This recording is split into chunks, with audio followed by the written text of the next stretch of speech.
Bismillahirrahmanirrahim. Assalamu alaikum dear students. I am Zafar Iqbal.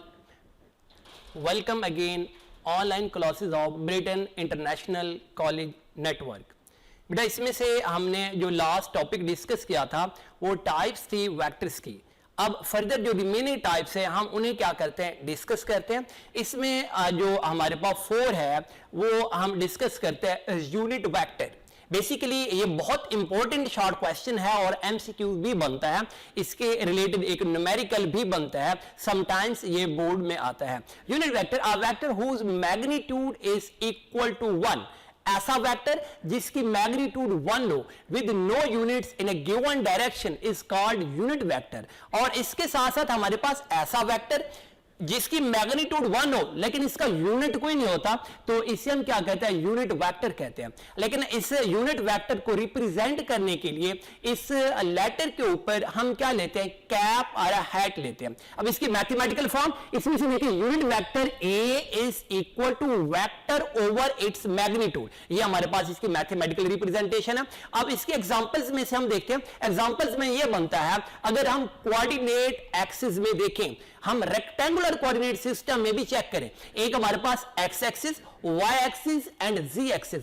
जो x axis की direction को represent करता है जो हम यूनिट वेक्टर यूज करते हैं, इस डायग्राम में आप चेक कर सकते हैं. इस डायग्राम में जो x एक्सिस की डायरेक्शन को रिप्रेजेंट कर रहा है वो है i यूनिट वेक्टर. जो y एक्सिस की डायरेक्शन को रिप्रेजेंट कर रहा है वो हमारे पास है j यूनिट वेक्टर. और जो z एक्सिस की डायरेक्शन को रिप्रेजेंट कर रहा है वो हमारे पास क्या है, के यूनिट वेक्टर. ये यूनिट वेक्टर्स हैं, किसको रिप्रेजेंट करते हैं, ये एक्सिस को रिप्रेजेंट करते हैं. इसी तरह से हम आगे इसकी एग्जांपल देखते हैं. Unit vector are represent the direction of vector are.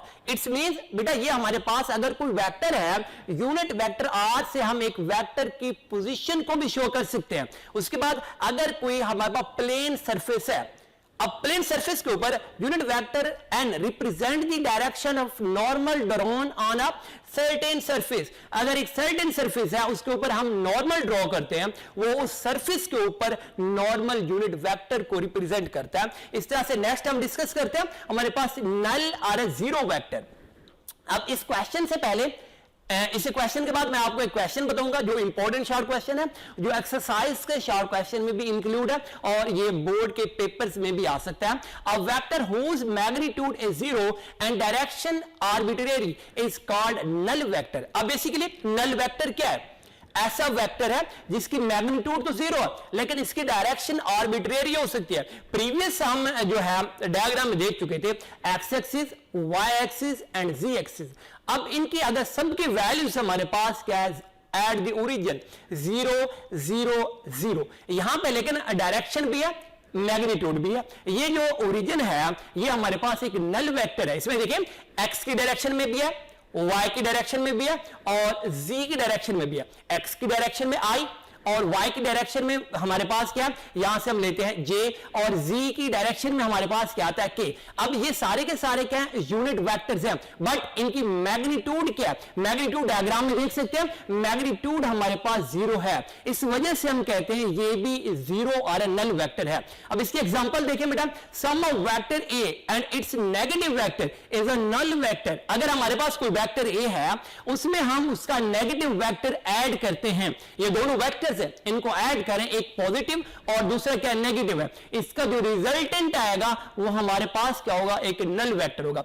Some of vectors taken head to tail rule along the sides of closed polygon is a null vector. But इसमें एक पॉइंट आपने नोट करना है, वो point ये है, अगर हमारे पास वेक्टर फर्स्ट वेक्टर की टेल कोइंसाइड्स कर जाए लास्ट वेक्टर के हेड से, जो रिजल्टेंट होगा वो क्या होगा, जीरो होगा, नल वेक्टर होगा। Position vector of region is a null vector, ये एग्जांपल भी हम डिस्कस कर चुके हैं। The acceleration of a body moving with uniform velocity is a null vector, जब भी कोई बॉडी मूव कर रहा होता है एक यूनिफॉर्म वेलोसिटी से, उसका एक्सेलरेशन क्या होता है, जीरो, और नल वेक्टर उसकी डायरेक्शन भी क्या होती है, आर्बिट्रेरी होती है। अब इसके बाद हम नेक्स्ट डिस्कस करते हैं, लेकिन उससे पहले एक क्वेश्चन है आप लोगों से, क्वेश्चन बेटा असाइन करता हूं, ये क्या हम एक वेक्टर को स्केलर में ऐड कर सकते हैं?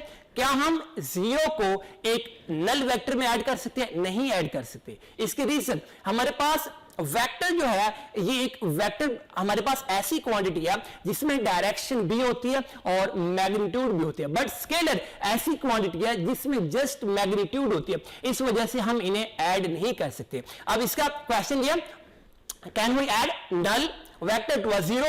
क्या हम नल वेक्टर को जीरो में ऐड कर सकते हैं? No, we can not add null vector to a zero, क्योंकि नल वेक्टर एक वेक्टर है, ये एक वेक्टर क्वांटिटी है, इसमें मैग्नीट्यूड भी है और डायरेक्शन भी है, बट जीरो के अंदर, जीरो में हमें कोई इसकी जस्ट मैग्नीट्यूड तो है, इसकी डायरेक्शन नहीं है। इस वजह से हम, ये इंपॉर्टेंट क्वेश्चन है, शॉर्ट क्वेश्चन में भी आता है और एमसीक्यूज में भी आ सकता है। Next question, equal vectors. अब इक्वल वेक्टर्स क्या? अब अगर टू वेक्टर्स हैं, उनकी मैग्नीट्यूड सेम है और उसके साथ साथ हमारे पास उनकी डायरेक्शन भी सेम है। अब इसको हम बुक के अकॉर्डिंग टू बुक इसको डिफाइन करते हैं। The vectors are said to be a equal vector if they have same magnitude and same direction regardless of the position of their initial point। इनकी initial point की जो position है उसको regardless करके, लेकिन हमें इनकी magnitude और direction both same है, जो vectors होंगे वो क्या होंगे, equal vectors होंगे।